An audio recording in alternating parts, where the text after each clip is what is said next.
প্রতিক্রিয়ার সমান প্রতিক্রিয়া আছে। বেঁচে থাকলে 2031-এর সুদ সহ ফিরিয়ে দেব। আমতলায় অফিস ভাঙা নিয়ে প্রচ্ছন্ন হুঁশিয়ারি অভিষেক বন্দ্যোপাধ্যায়ের গলায়। জমি কিনে অফিস তৈরি হয়েছে, এটা অবৈধ নয়। প্রতিহিংসার রাজনীতির অভিযোগ ডায়মন্ড হারবারের সাংসদের। শুনুন আপনারা।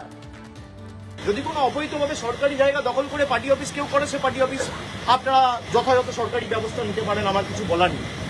কিন্তু এই জায়গাটা তো সরকারি নয়, কিনে অফিস বানানো হয়েছে, তার প্ল্যান রয়েছে, বৈধ নথি রয়েছে, সব হাইকোর্টে আমরা জমা দেবো। তারপরেও আপনারা ক্ষমতা দেখাতে গিয়ে যে পার্টি অফিস ভেঙেছে, প্রত্যেক ক্রিয়ার সমান এবং বিপরীত প্রতিক্রিয়া আছে। এটা বিজেপির নেতারা যেন ভুলে না যায়। আর ঈশ্বর সৃষ্টিকর্তা সর্বশক্তিমানের আশীর্বাদে যদি বেঁচে থাকি, ওই যে বললাম, যে আইনের যে ধারায় আপনারা এই অত্যাচারগুলো করেছেন, একই আইনের একই ধারায় 31-এ ফিরিয়ে দেবো, সুদ সমেত। কথা দিয়ে গেল।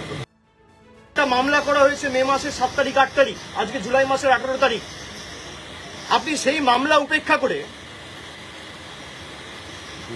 নিজের ক্ষমতা প্রদর্শন করতে গিয়ে, নিজের হাতে কত ক্ষমতা সেই দেখাতে গিয়ে বুলডোজার মডেল, ভোটের আগে ছিল অন্নপূর্ণা ভান্ডার, আর ভোটের পরে বুলডোজার। এই হচ্ছে বিজেপির প্রকৃত স্বরূপ। তো যারা ভাবছেন বুলডোজার চালিয়ে তৃণমূল কংগ্রেসকে ধমকে চমকে দমিয়ে রাখবো, তৃণমূল কংগ্রেস আরো শক্তিশালী হবে। জনতা যে হারিয়ে দিয়েছে, এখনও মনে হয় ওটি সেটাকে হজম করতে পারেনি, মেনে নিতে পারেনি। সেই জন্য এখনও অধ্যত্ত, অহংকার, অহমিকা এগুলো সমান তালে চলছে। বিজেপির party office, illegal party office তো বিজেপি তৈরি করেনি।